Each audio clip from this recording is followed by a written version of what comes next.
Dengan mengamati perlu atau tidaknya medium perambatan, gelombang dikelompokkan menjadi dua, yaitu gelombang mekanik dan gelombang elektromagnetik.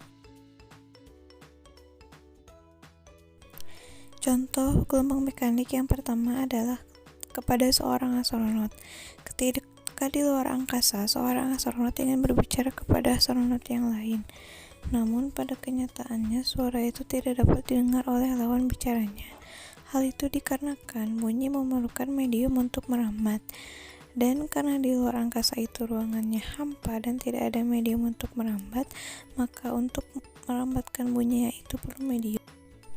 Contoh yang kedua itu adalah gelombang pada riak air.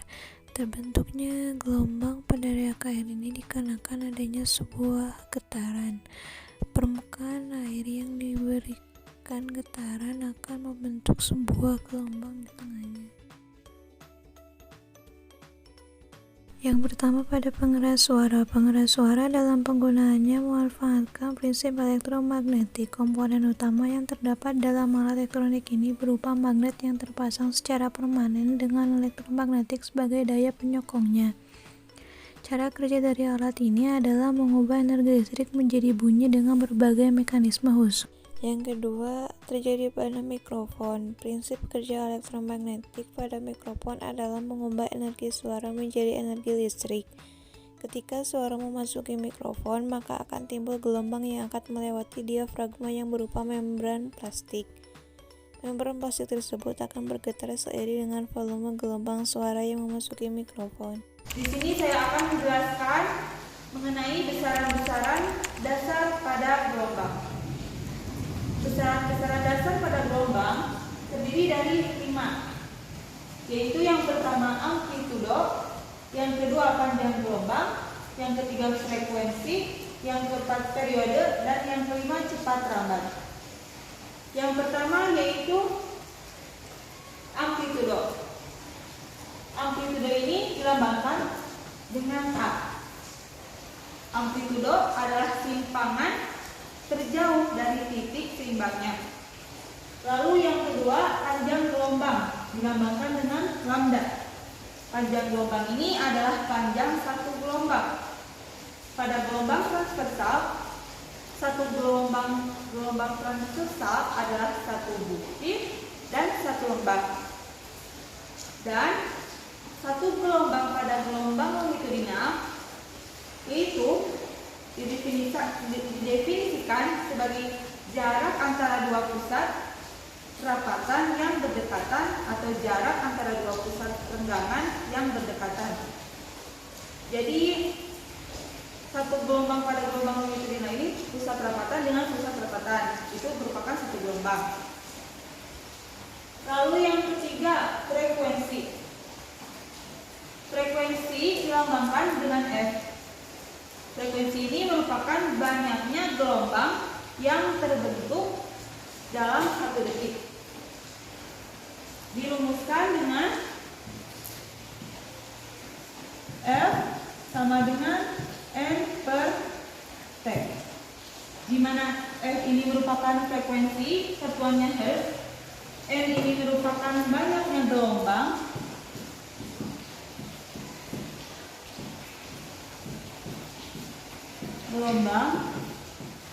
dan T ini merupakan waktu atau sekon. Lalu yang keempat, periode yang dilambangkan dengan T. Periode adalah waktu yang diperlukan untuk menempuh satu gelombang. Dirumuskan dengan T sama dengan T per N. Bisa kita lihat pada rumus ini, pada rumus periode dan frekuensi ada hubungannya. Pada rumus frekuensi yaitu F sama dengan N per T, dan periode T sama dengan T per N. Kedua rumus ini hanya terbalik. Maka dengan kedua rumus ini bisa kita rumuskan kembali dengan T sama dengan 1 per N.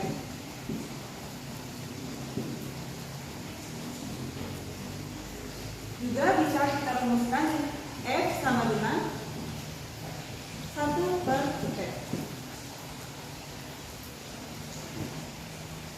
Yang kelima yaitu cepat lambat. Cepat lambat ini lambangnya yaitu V. Cepat lambat merupakan kecepatan gelombang dalam merapat. Dirumuskan dengan V sama dengan lambda kali F. Atau bisa juga V sama dengan lambda per V. V ini merupakan cepat lambat. Satuannya yaitu m/s. Sekian penjelasan dari saya. Terima kasih. Wassalamualaikum warahmatullahi wabarakatuh. Saya akan menjelaskan materi tentang gelombang transversal. Gelombang transversal adalah gelombang yang arah rambatnya tegak lurus terhadap arah getarnya. Jadi, ketika arah getarnya itu bergerak secara vertikal, maka arah rambatnya akan bergerak secara horizontal. Dalam gelombang transversal ada beberapa istilah, dan di sini saya akan menjelaskan istilah-istilah yang ada pada gelombang transversal. Istilah yang pertama yang ada pada gelombang transversal yaitu adalah puncak gelombang. Puncak gelombang merupakan titik tertinggi pada gelombang. Nah, contohnya pada gambar ini titik tertinggi atau puncak gelombang ada pada titik B dan juga titik F. Kemudian yang kedua ada dasar gelombang. Dasar gelombang merupakan titik terendah pada gelombang. Pada gambar ini ada pada titik D dan juga titik H. Kemudian yang selanjutnya ada bukit gelombang. Bukit gelombang berbentuk seperti lengkungan. Pada gambar ini yang termasuk bukit gelombang adalah lengkungan O, B, C dan juga E, F, G.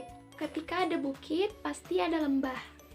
Lembah, kalau tadi bukit merupakan lengkungan, kalau sekarang lembah berupa cekungan.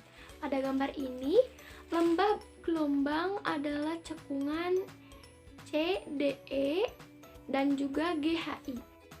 Selanjutnya ada istilah amplitudo yang dilambangkan dengan huruf A. Amplitudo merupakan simpangan terbesar. Pada gambar ini, yang merupakan amplitudo adalah titik B dan B aksen atau B1 dan titik D ke D1. Kemudian, istilah yang selanjutnya ada periode dilambangkan dengan huruf T. Periode merupakan selang waktu yang diperlukan untuk menempuh dua puncak yang berurutan. Istilah selanjutnya ada panjang gelombang yang dilambangkan dengan lambda.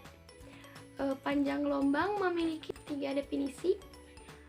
Yang pertama, jarak dari satu bukit dan satu lembah penuh, seperti dari titik O ke titik E. Jadi O, B, C, C, D, E itu merupakan satu panjang gelombang.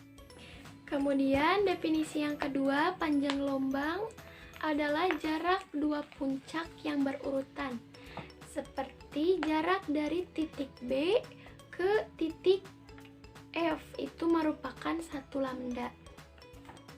Kemudian yang ketiga, panjang gelombang adalah jarak dua dasar yang berurutan, seperti titik D, dari titik D ke titik H itu merupakan satu panjang gelombang. Di sini saya akan menjelaskan contoh soal mengenai gelombang transversal, yaitu dua buah gabus A dan B berjarak 15 cm satu sama lain. Kedua gabus naik turun bersama permukaan air. Jika gabus A di puncak gelombang, sedangkan gabus B di dasar gelombang, di antara kedua gabus terdapat satu bukit dan satu lembah. Bila cepat lambat gelombang 40 cm per sekon, tentukan frekuensi gelombang air tersebut. Sebelum kita menentukan frekuensi, kita buat pernyataan terlebih dahulu.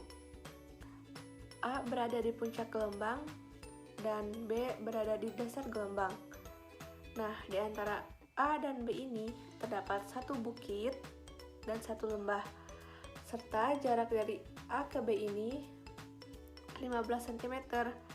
Jadi, panjang gelombang dari A ke B yaitu 1,5. Sebelum kita mencari frekuensi, kita tentukan dulu panjang gelombangnya. Tadi kan jarak dari A ke B 15 cm dibagi panjang gelombang tadi yaitu 1,5 atau 3/2. 15 dibagi 3/2 yaitu 10 cm untuk panjang gelombang. Kemudian kita mencari frekuensi. Nah, untuk mencari frekuensi rumusnya yaitu kecepatan dibagi lambda atau panjang gelombang. Kecepatannya tadi 10 cm per sekon dan panjang gelombangnya 10. Jadi 40 dibagi 10 yaitu 4 Hz. Jadi frekuensi. Di sini saya akan menjelaskan singkat tentang salah satu dari karakteristik gelombang, yaitu pembiasan. Kita semuanya sudah tahu jika kita memasukkan sendok ke dalam gelas yang berisi air, dan ketika kita melihat dari samping, maka sendok tersebut akan terlihat seperti bengkok. Nah, itu bisa disebut pembiasan. Sama halnya ketika di dalam gelombang, pembiasan atau refraksi dalam gelombang adalah pembelokan arah rambat gelombang ketika melewati dua bidang batas. Jadi, ketika sinar datang dari dua medium yang berbeda, misalkan di atas ada udara, di bawah ada air. Ketika sinar datang, maka yang seharusnya cahaya tersebut lurus akan berbelok.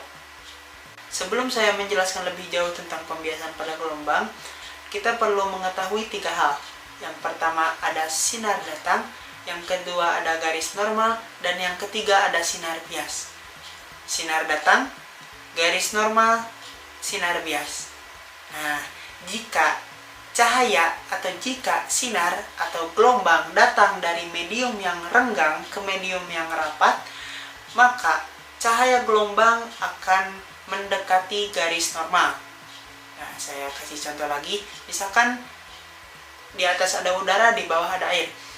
Seperti yang kita ketahui bahwa partikel dari udara itu lebih renggang daripada partikel yang di air yang sangat rapat. Nah, maka seperti tadi, jika sinar datang dari medium yang renggang ke medium yang rapat, maka akan sinar biasnya akan mendekati garis normal. Nah, seperti itu kira-kira. Dan dari uraian di atas akan dihasilkan yang namanya sudut datang dan sudut bias. Sudut datang adalah sudut yang dihasilkan dari sinar datang dan garis normal, sedangkan sudut bias adalah sudut yang dihasilkan dari sinar bias dan garis normal. Sekian yang dapat saya sampaikan, semoga dapat dipahami. Mohon maaf atas segala kesalahan. Terima kasih. Wassalamualaikum warahmatullahi wabarakatuh.